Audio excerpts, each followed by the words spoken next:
So where we left off with assignment 1, we just had a scene that we had modified. We added in some new sprites. So in this case, I added in a character sprite already. And you can see it's my little stick figure. And right now the stick figure, it's just an image. So if you remember from our prior discussions, the way that we define what a game object is depends upon the components that we add to it. So right now it just has a sprite renderer associated with it. And so we're going to build this out more such that now we can turn it into a game object that the player can control.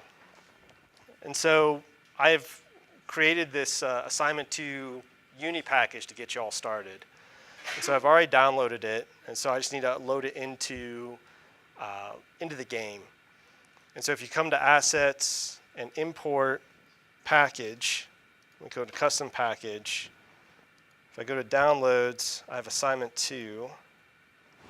And so it's coming up and saying, here's a scripts directory that's now being added, and it has these 3 scripts associated with it. This camera follow script, character controller script, parallax script.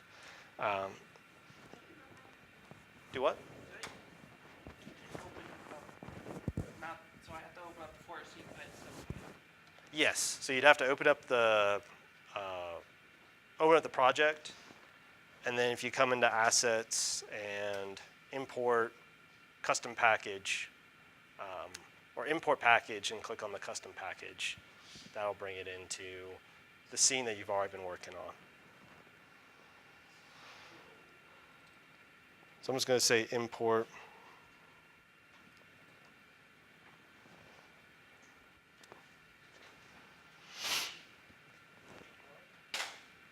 Okay.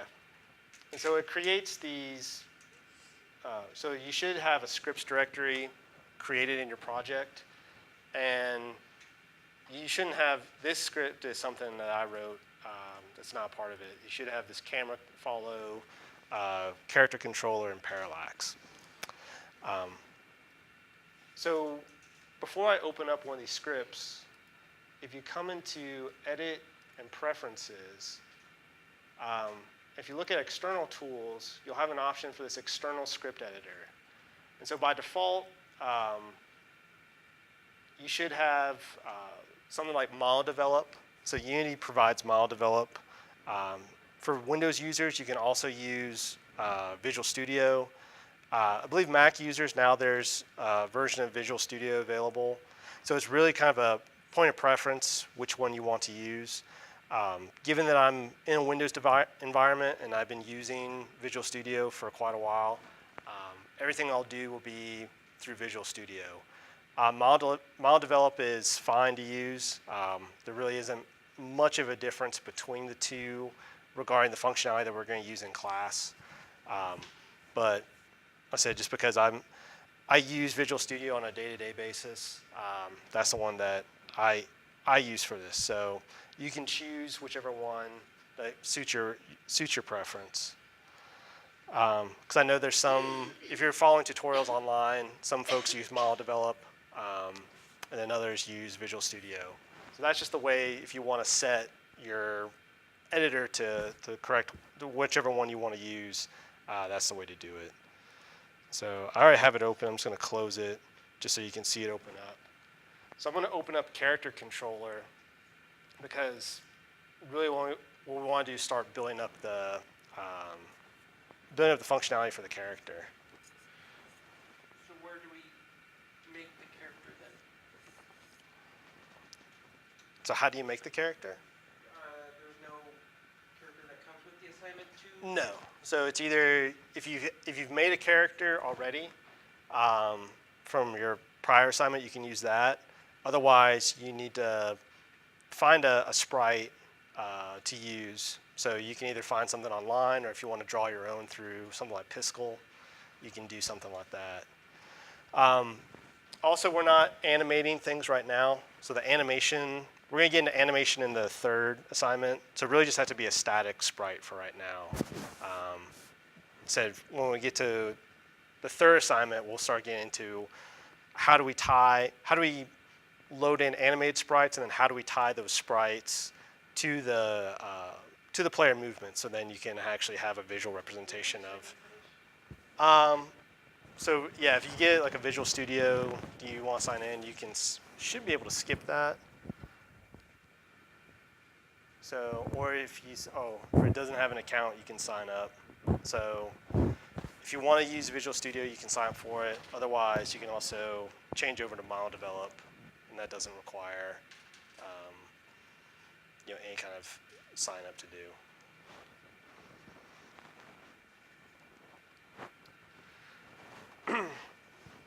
So let's see. Web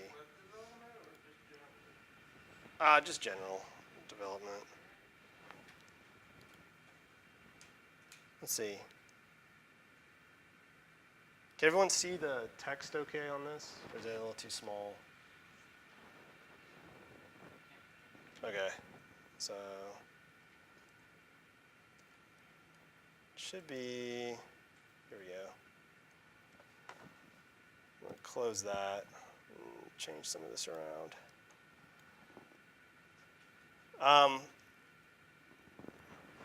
So I'm going to explain more of this on Thursday, kind of what the structure is. For those who have done some programming previously, we're going to use C# as the language as opposed to JavaScript. And in C#, it's an object-oriented language, and it's also a typed language. And so what that means is we define everything in terms of classes. So in this case, we have a class called Character Controller 2D, and then you have this colon and this thing called model behavior. So any script that you want it available to be seen as a component in the editor, you define it as a model behavior. And then model behavior also offers a host of other functions that you can tie into, and I'll explain a little bit more how this works as it goes on. But this gives all of the different code, or all the code that's required for the character controller.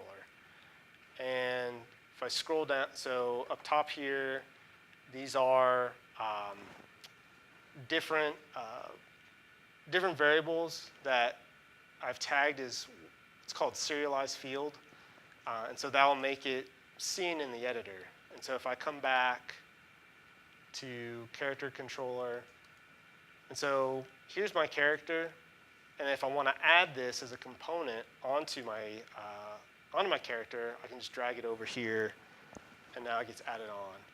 And so the values that you saw at the top, this max speed, jump force, air control, what is ground, and run multiplier, those are all variables that are defined right here. And then there's a host of other variables. These are all private variables. So the part that y'all be interested in is, where is it that I actually have to code stuff? Because most of most of the functionality is already provided for you. So here for assignment 2, this is where you need to add the code to check for player input. So being able to set the jump and move variables. So these two variables based upon the player input. And so everything else with regards to actually moving the player around, that is already provided for you. And the way that we're doing that, if I dive into the move a little bit more, you have this Rigidbody. So there's this variable called Rigidbody. And so in Unity, Unity provides a physics engine for you. And so because it has this physics engine, you can then tie a physics component to your object and then apply forces to it. So how many of you have taken like a physics class? Some of you? Okay. So for those who didn't, this is going to be sweet because you're actually going to learn a little physics while you're doing this class. So if you remember from physics, especially if you're just doing kind of like 2D Newtonian physics, we end up using vector math, so vector addition, vector subtraction, in order to apply forces to get things to move in certain directions. And likewise, we're doing the same thing with our characters in that we're applying a force or saying the velocity to get objects moving around. So that's what's happening. Whoops, what's happening within here, and then we're doing checks to see if we're facing the correct direction, or if we need to flip the sprite. So for anyone who's making a sprite for your player character, you want the sprite to start out looking to the right, and then what will happen is if you press the right button, it'll move right, so it looks like it's heading in the correct direction. And likewise, if you press left, you can flip the sprite, and then it'll come back and look and appear to be moving to the left. So anyway, so in order to get this to work, so I've said that we need to have a rigid body. So that's something that we have to apply to the character in order to access that component. So if I come to add component, what I can do is I can start typing in. I start typing in rigid body, and I get rigid body 2D, and that's the one that I want. And then within rigid body, you get a host of different parameters available to you. So you get things like mass, drag, gravity, and so you can alter those. And so as you apply a force and start moving the character around, it will take those into consideration when it's determining how to move it. And once we start moving the character around, I'll show you how you can tweak those to then see kind of variations in movement.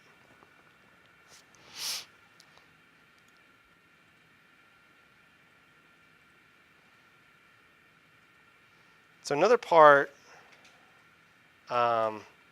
we have to do as well, for this assignment, it deals with the jumping. So we have to know when a character is on the ground versus when they're in the air.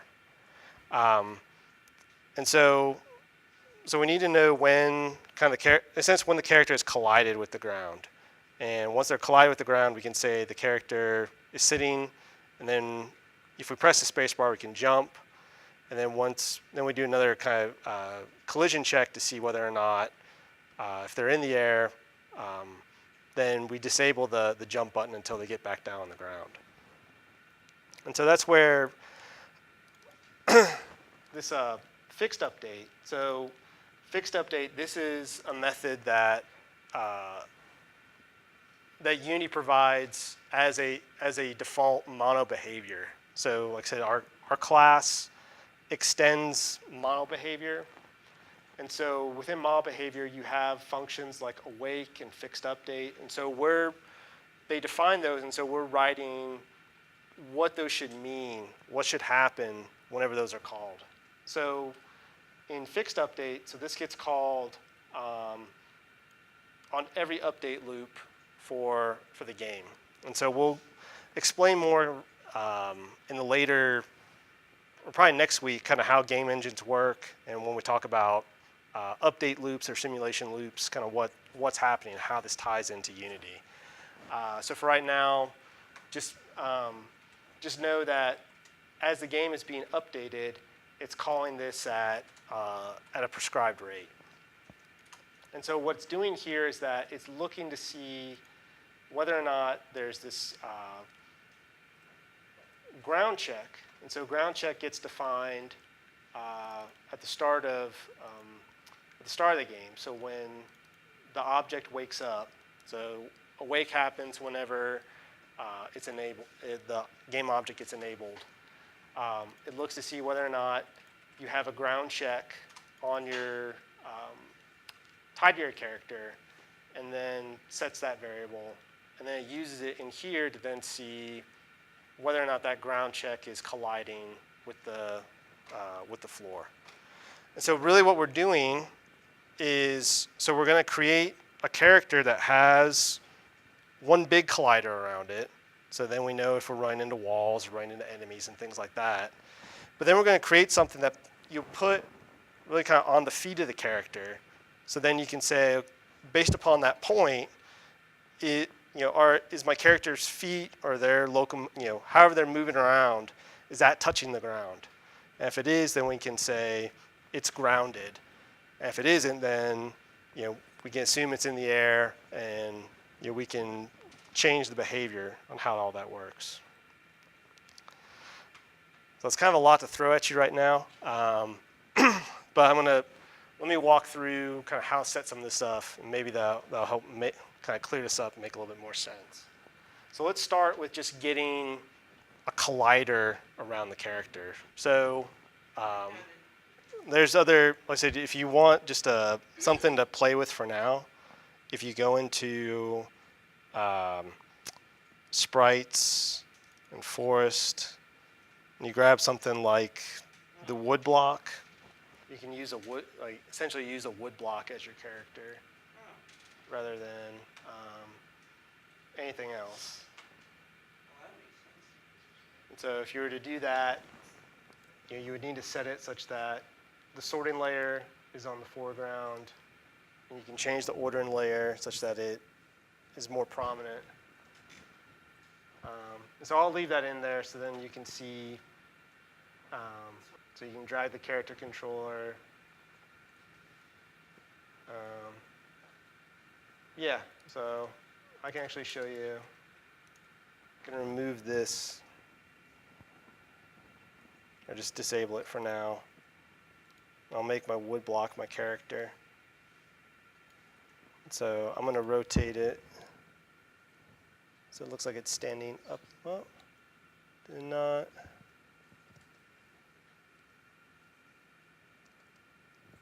Oh, let me rotate it in the Z. Just so it looks like it's standing up. There you go. And then, I can add a character controller to it. I add a rigid body. But now I want to add a collider to it. So I'm going to add this, so there's a number of different colliders that Unity provides. So we'll start with the basic one. Actually, so you can do box colliders. For characters, I prefer to use a capsule collider. And a capsule collider, you should see this green green circle now around it. And so this green circle represents the collision area for the character. So a collision will be detected once this green circle intersects with another object that has a collider associated with it. And so it's a little, so there is quite a bit of open space. So you can see here, it kind of extends outward.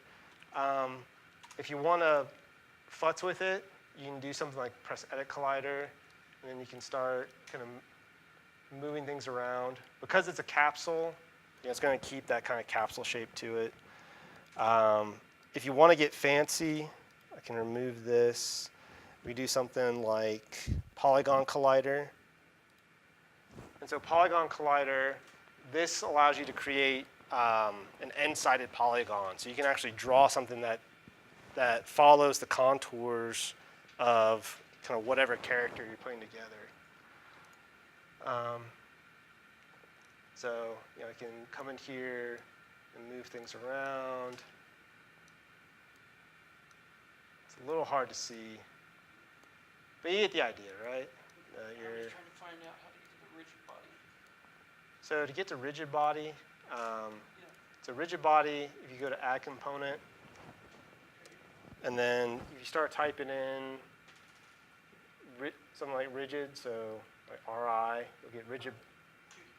Yes, and you want the 2D version because we're not applying. So if you did the 3D if you did rigid body, that's for 3D environments. And so because everything is 2D, we'll just keep it as 2D. Unless you want to put a 3D character in a 2D thing. Right.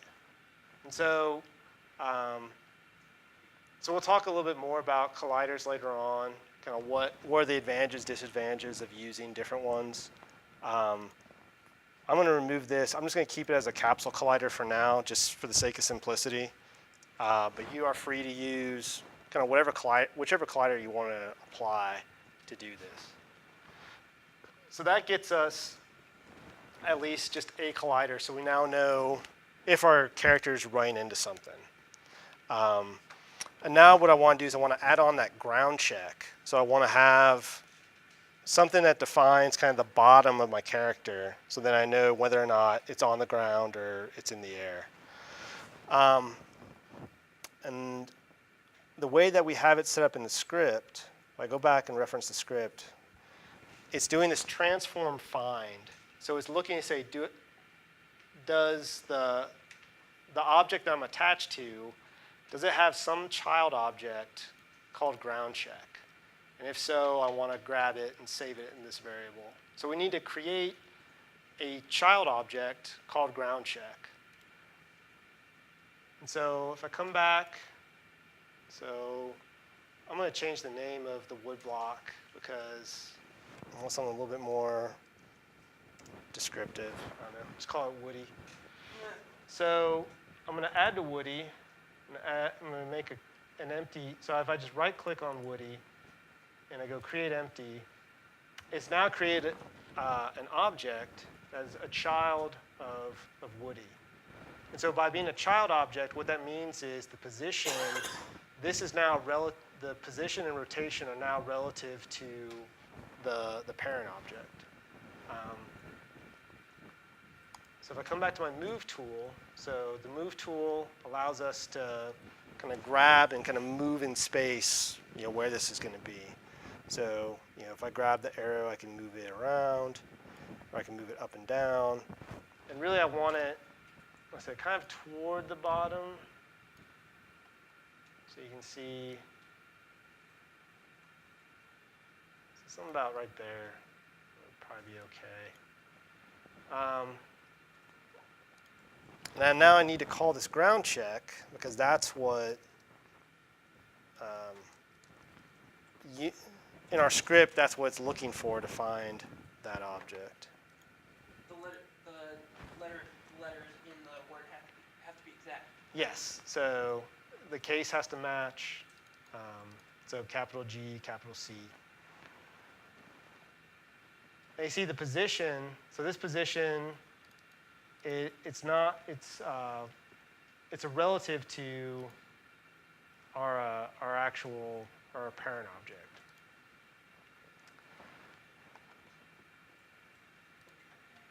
Okay. So now if I come back, so I'm going to look at this code a little bit more. So now I have this ground check. I have a collider associated with the character. So let's look at this a little bit more. So on every update cycle of the game, the game's going to start off, it's going to set the grounded flag to false. So we're going to assume right now that the character is currently in the air. And then we want to make a check to see is the character actually on the ground.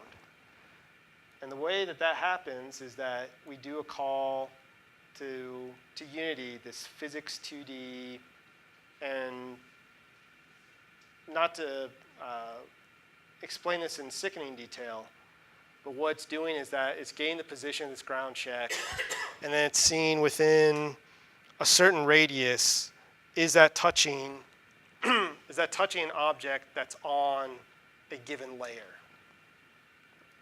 And if it is, then it's going to come back and give the list of everything where that circumstance is true, where if a ground check is touching something that has a particular layer. And then if we find it, then we're saying, okay, then we're saying that the character's on the ground, and then this jump count. So I'm saying that, and we'll get into jump count when we start talking about double jumps. But this is kind of the important one right here, is just to say the character is actually on the ground. And so anytime you come across something where you don't understand, you want more information about the the class or the function. If you come up to, well, I just kind of clicked on it, but every component has this little like help book. And if you click on it, it brings up the Unity manual that gives you information on the API. And so I clicked on the transform one, and so it goes into explanation talking about what the transform, what are transforms, what are the different properties of transforms.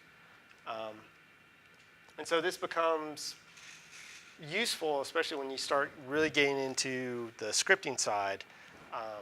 If you want to learn it, if you're trying to find out what particular components are, or like I said, we have this thing like physics 2D. It's like, what does this class do? Like, what is this all about? I can come back and search the manual and say, give me information on physics 2D.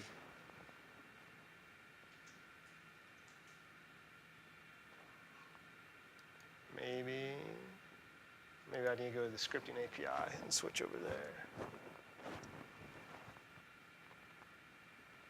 Or maybe it's just running incredibly slow.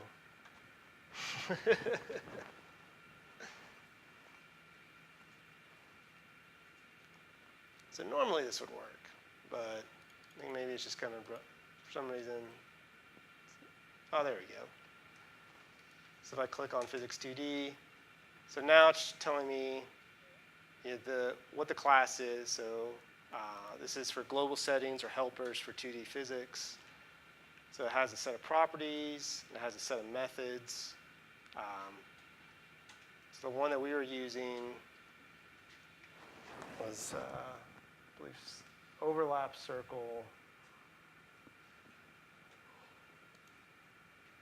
So then it gives you some more information about what it does. So get a list of all colliders that fall within the circular area. So I said the Unity API, it becomes immensely useful. I mean, this is not only just for this class, but any tutorials that you want to try out. And they talk about things within the scripts that you're not quite sure what is it's doing. You can always come back to the Unity documents to then go through and figure out what some of these functions are, what some of these classes are. So coming back from that tangent, so if we look at overlap circle all, it takes 3 parameters. So one is the point that we're interested in, which is going to be our ground check, the size of the radius, so how, within what area do we want to check to see whether or not it's colliding with something. And then there's this, this last parameter deals with what's called a layer mask. And we have this variable that we called what is ground.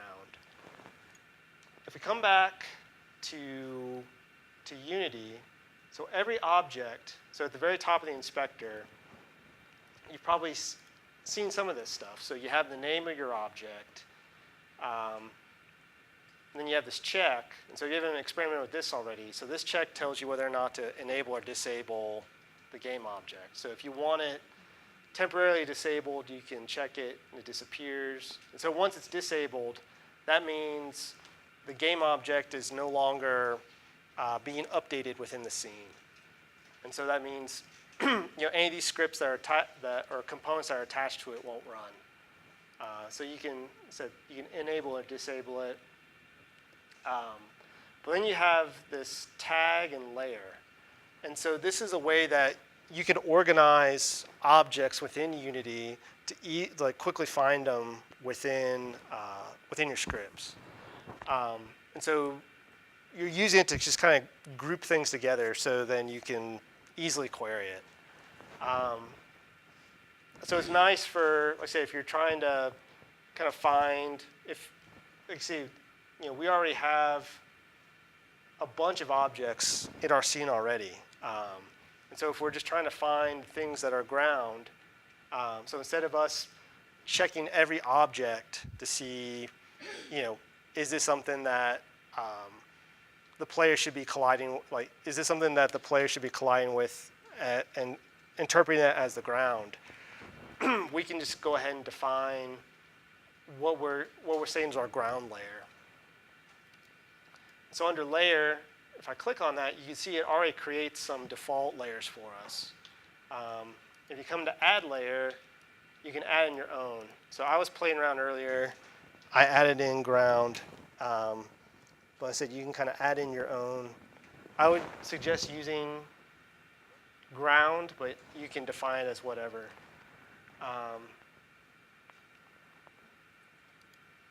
And so now if I come here and click on layer, you now have ground as a particular option. How do you just go to add layer? Yeah. So if you go add layer, and then you can type in. You can say, I just named it ground, but you can have ground, sky, lava. Yeah, you can have a bunch of these. And then when you come up and click on layer, now you have those all defined as well. But what we want to do is set up such that anything that we want the character to stand on is ground. And so for those who are utilizing the tiles, if you remember that the foreground, these are all prefabs. And so the nice part about prefabs is that if we change a value in the prefab, it updates that for all game objects that are out there. Do we want the ground check as the ground layer, or do we want the character itself the ground layer? No, we want the things that we're calling ground defined on the ground layer. And so here I can select all the different tiles and then define that as ground. So I did that previously, but just to show you what's happening, if I said I'm going to define it as lava, and then if I come back and click on any of the tiles in the scene, you can see they've already been identified as lava. So I want to keep them all as, keep them all on the ground layer.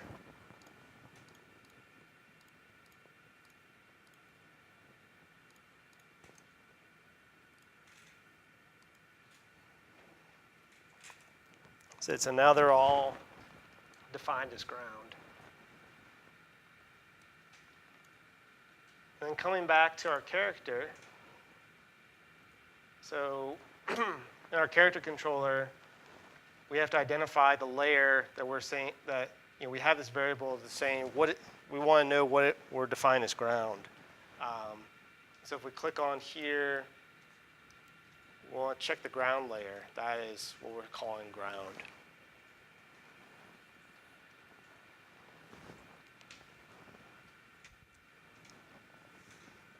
Okay. So let's start. So if we were to run this right now, probably wouldn't see much of anything. You see my character sitting there. But one thing you want to pay attention to is this console. And the console becomes important because this tells you if something breaks during compilation or during runtime. And so right now it gives us these warnings. So it's not really much of anything to be concerned about. It's telling us that there's some scripts that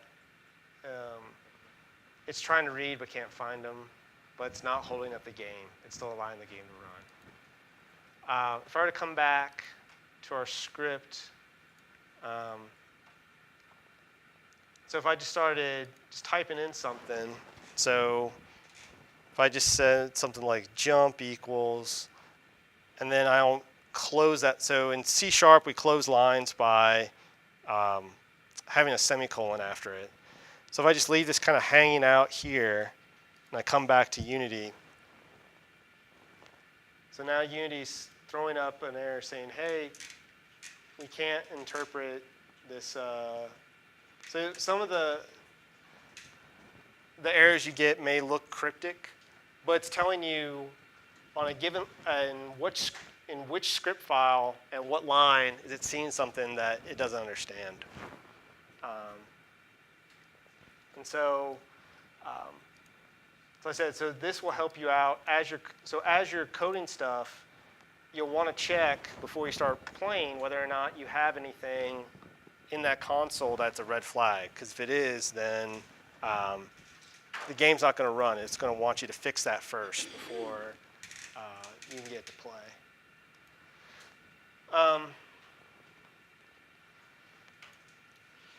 So I'm going to start. So we have kind of everything set up for what we need in order to get the characters to move, or get the character to move. So really we just need to put in the controls to actually make it happen. So I'm going to start getting into some of the actual scripting that's required. So like I said, for assignment 2, we need to add in the code here to do the player input. So for jumps, so I'm going to take out this line for right now. So I'm saying, so in here, we can only jump if the character's on the ground. So if mGrounded is equal to true. And then we may allow for a double jump. And that's where this jump count comes into effect. I'm not going to worry about doing the double jump right now. Right now I'm just going to play with just getting a regular jump going. So if I come back to our Unity scripting, if I search for input,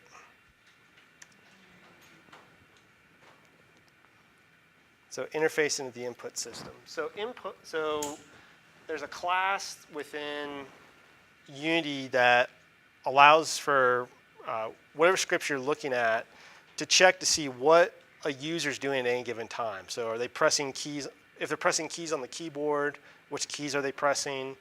If you have a joystick set up, are they using the thumbstick? And if so, how much they're pressing it, things like that. It also applies to mobile devices too. So the nice part about Unity is that you can build this out to various devices. So you can do you can do checks like taps on the screen, things like that, and be able to access it. The things that we're going to be interested in are these two methods: is get access and get button down. And so get button down, what that refers to is that whenever a user presses on a key, so the moment they press down on it, that's when you want to tell whether or not the event's happening. So it's not if they're holding the key down, it's just that instant when they press it.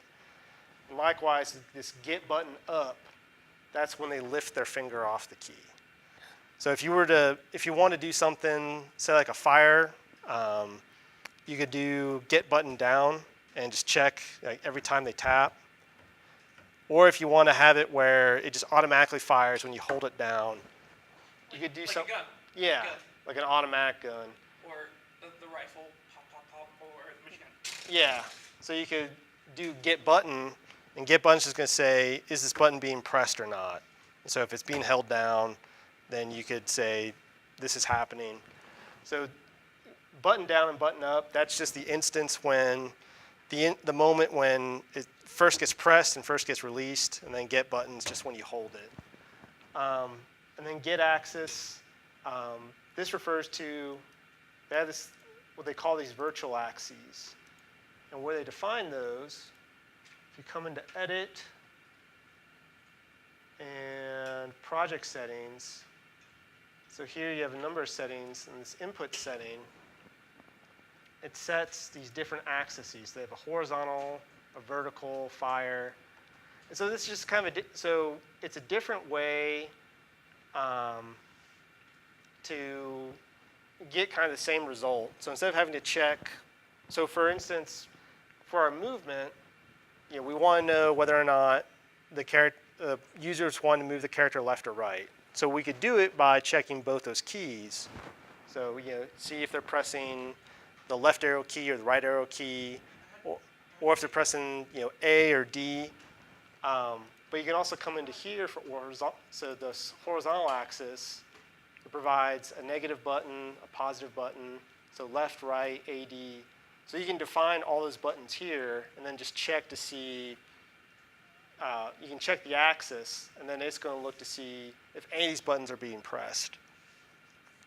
Now, because we're talking about buttons, so a button can only be in two states, right? It's either it's not pressed or it's pressed. So the values that can come out of this are only going to be two values. So 0 is nobody's touching that button, or 1, somebody's touching that button. But there's a third value. So because so you get to that by going to Edit, Project Settings, Input.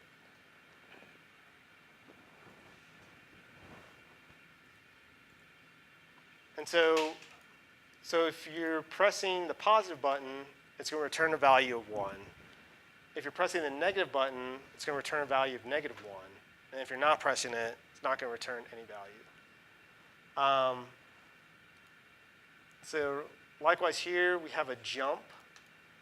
And so this may or may not be defined for you already. So you can create, so you may look for a jump, and then you can set it to the space, or you can set it to, alternatively, so we can set it to the W key. So if I wanted to use WASD, I want that as the alternate positive button, because I want it to go upward. My positive button says joystick button 3. Change the space. Yeah, so it's good to, let's say, you can do it to space, or have the alternate button be W. Positive means you want something to go up. Right. So, or when we want, if that button is being pressed, we're going to return a value of 1. And likewise, we can have this negative button, which means return -1 if that's being pressed. So for jumps, we just want things to move upward in the Y direction, so we'll use the positive value. The reason we use the negative values here is that to move across the screen to the right, we apply a force in the positive direction, so that goes right. And likewise, if we press the button for going left, that means we want a force in the going in the opposite direction, and so we make that a negative value.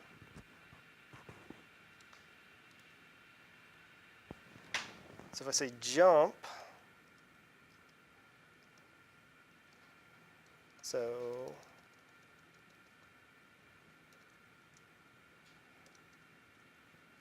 if I say input, get button down, and so the button we've already defined as jump.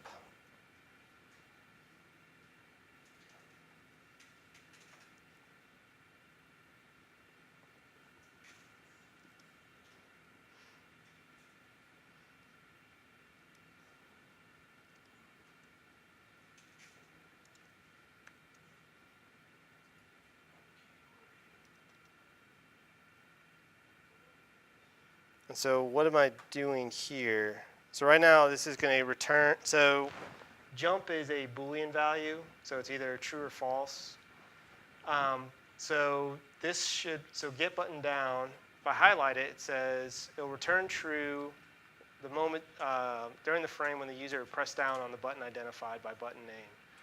So when they press what we're calling the jump button, so either they're pressing space or W, this will return true. So we want to, and like I said, the caveat is we only want to jump when the character's on the ground. So when this is equal to true. So we can say if this is true and this is true, then we'll go ahead and set jump to true. So if either of these are false, so if the player's not pressing the jump button, or if the character's in the air, then this is going to return false. So we'll talk more about conditionals on Thursday and kind of how that works. But for now, just kind of leave it as is. So if I come back to the screen, let's see. So right now, sure. So you don't have to worry about trying to like follow in real time. Like I said, the whole reason we're recording screens and taking audio is that you can look at this at a later time as well. Do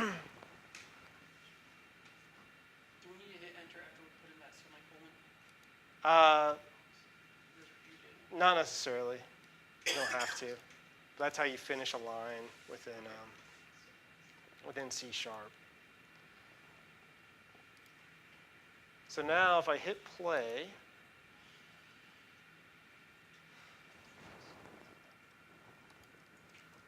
whoa. So, yeah.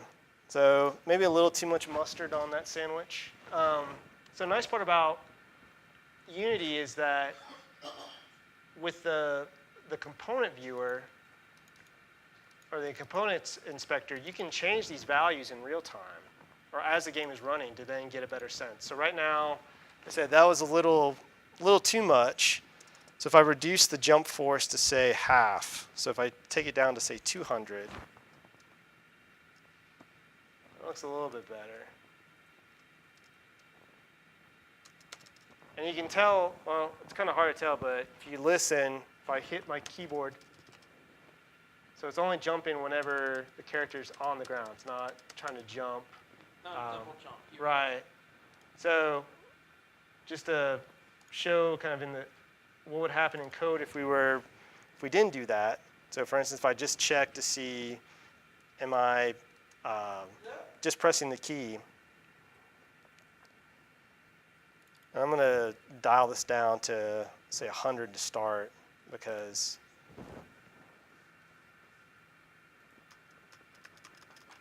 so you can see if I didn't do that ground check, it would keep trying to pull it up and up. So I'm going to come back, just undo that. Just leave that as is. And so just quickly here, just to get the character moving left and right, I can say move, you go to input. It's going through the earth. Yeah, as soon as I hit the start, it just goes. So it could be that there isn't a collider on the tiles that, Collider? yeah, so if any of your tiles don't have colliders, if your character doesn't have a collider.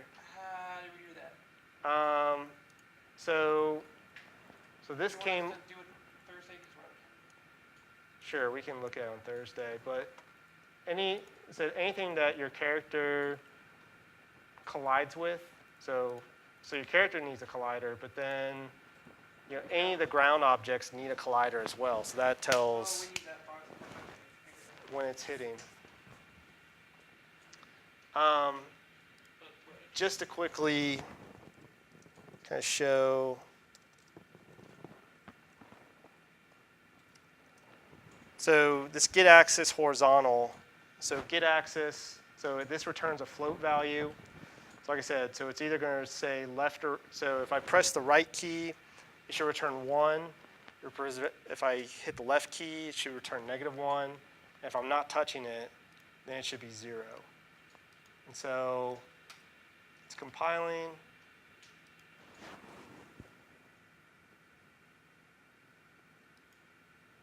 Whoa! So it's, yeah, so What happened? it's rolling over itself. And the reason being, I can tell you why. I usually forget to do this. So for rigid bodies, you want to freeze the rotation on the Z, because if you don't, then when you Like a cannon. yeah, well, when you apply a force, that collider is just going to, it acts more like a wheel. So then it just starts rolling rather than, Like it was yeah. So now by freezing in the Z, whoops. Did it not? I think I buried it in the ground somewhere.